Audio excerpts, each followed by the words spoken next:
Hi folks, welcome back to the channel. Thank you very much for joining me once again. You are always most welcome. Today we've got something interesting and a bit different. It's the PM model of Turkey, not to be confused with the model shop company from Phil Flory and Matt Ball, although they're very good, I have to say. But this is something a bit different. This is the Focke Wulf FW.Ta, also known as the Moskito with a K.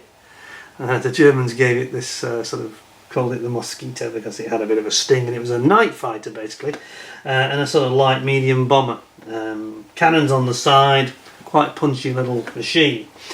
Now I've never seen a PM model Turkey manufactured kit before, so this is something completely new to me. It's really strange because it's got the same graphic, the same artwork on the front and the rear. It's like it's two-sided, like Janus, the two-sided Roman god. Is it Roman or Greek? Forgive me, my mythology's not so good. Made in Istanbul, and this has been very kindly loaned to the channel by another one from Chris Doney down in Bridgewater in Somerset. So thanks very much, Chris. This is going to be quite an interesting journey. Not something I've seen before. Oh, that's been taped up, but we've got it over the other end.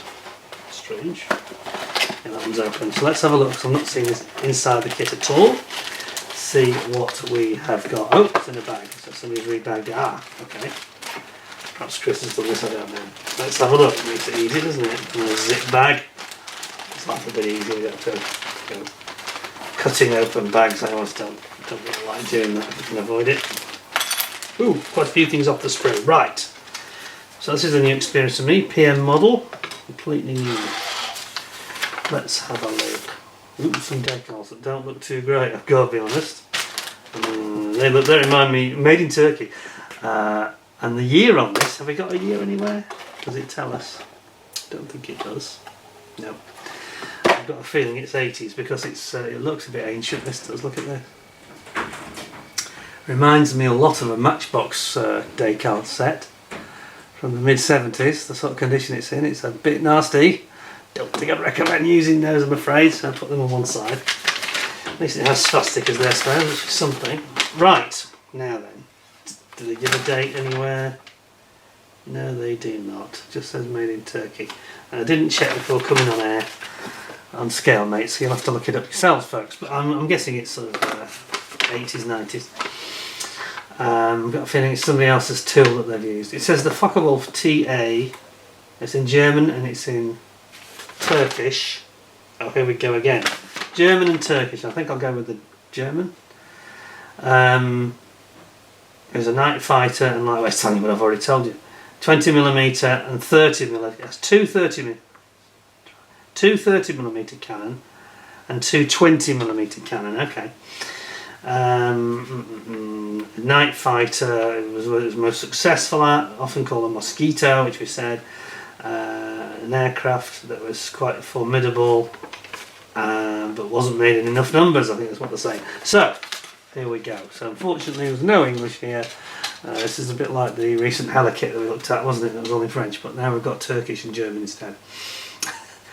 I don't know why they can't put English in, because it is the most spoken language, but anyway, I'm just biased, aren't I? It has got a bit of history, and it's got a nice bit of technical detail here. Two UMO 211N engines, which is I think what they had in the Dornier 117, I think. And it's got a maximum speed of 635 kilometers an hour. What's that, about 420 is it, miles an hour? Maximum ceiling of 10,000 meters. Yeah, quite a handy aircraft. So let's have a look at the instruction. Oh, this won't take long. This is very straightforward indeed. So you've basically got a very basic rudimentary cockpit of just two seats and a stick, no instruments, a canopy. You've got a tailplane that goes. Where does that go? Doesn't really explain how that works. Does that go through? It's not very well explained, is it? Look at that. How does that fit? Does it go through? Do you slide it across? That's odd. Or do you put it between? I think you put it between the two halves of the fuselage. It doesn't say that, does it? That's very confusing.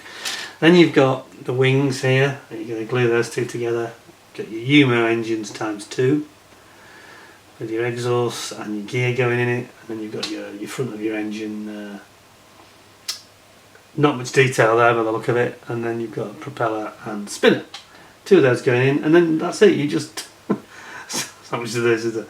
You've got a radio antenna area underneath, and then you just basically glue in your Moskito Yoo-hoo style radio antennas, direction finders. That's it. That is the instructions. Right, that's quite basic. Let's have a look at the plastics like. I have to say, so far I'm not overly impressed, but we'll see. We'll see. Good Lord, this is bad. This is not our finest moment, is it? Look at this. This is not even got any detail to speak of at all. It's almost completely smooth. There is a hint of some panel lining, but it's very poor. Look at the cannon recesses for the muzzles. Look at that. That's terrible. It's just like a dimple. Is the best way to describe it, isn't it? That's really not too good at all. This doesn't look like it's going to go together and be a very nice one, I'm afraid. You've got this strange, look at how uneven it is, the opening for the tailplane that I mentioned. That's very narrow, that's very thick. That's not good. I think I am right. I think yeah, you're supposed to slide it through like so. It slides in like that.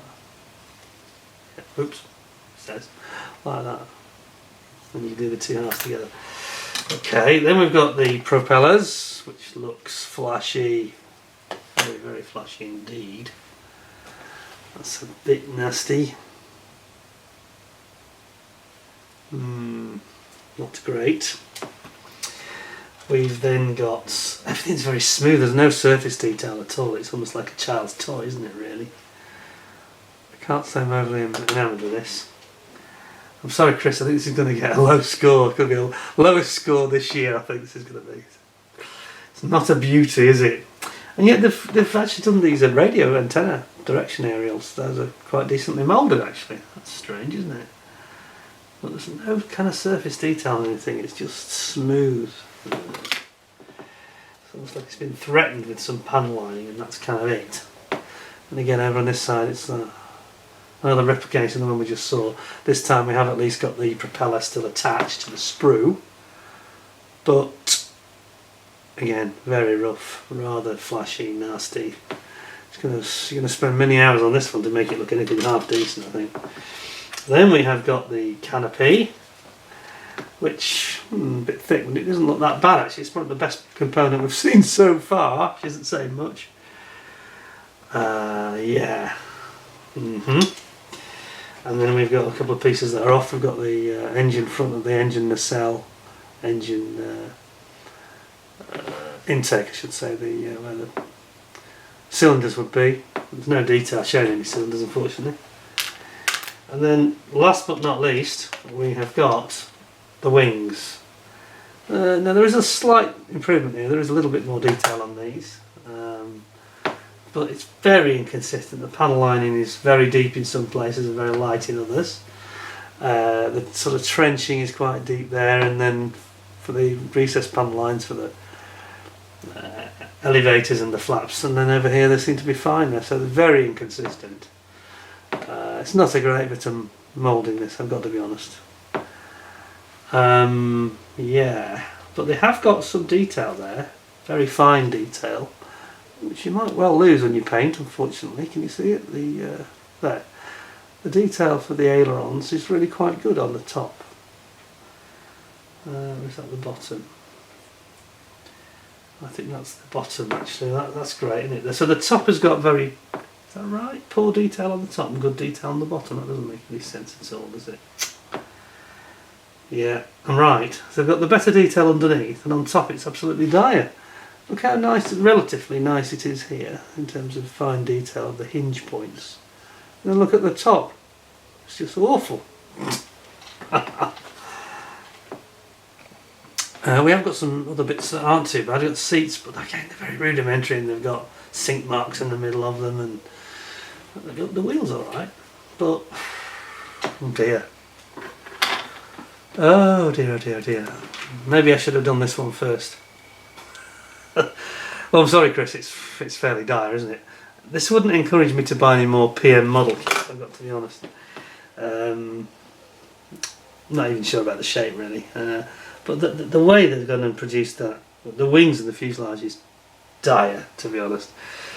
I think 6 out of 10 is generous, if I'm honest. I'll say 6 out of 10. That's all I can give it. So it's not, for those of you that say I'm too generous, not today. Anyway, I hope you'll give me more than that and I can regain your respect with a 10 out of 10. And don't forget to smash that like button and give us a like. And ding the notification bell if you are a subscriber. And if you're not a subscriber, ding the subscribe button because it costs you nothing and you'll get lots of early warning about any more future kits coming up. I have to say with this one, the best thing about it, if I'm being really honest, is probably the artwork. Yeah, I'm afraid that yeah, our friends at PM Models in the UK, the model store, I think they should sue those guys for using the same name. It's terrible. Come on, you can do better than that. I need to look up the date, don't I? I'll have to shout up what the date is because it's got to be old. That is. It's like Frog. It's like Bad Frog. That's sort of 60s Frog. Some of their, I mean, a lot of their later stuff was much nicer than this. So not a great kit, I'm afraid. Not a great kit. Sorry to be on a down, especially when somebody's loaned it me so very kindly and generously.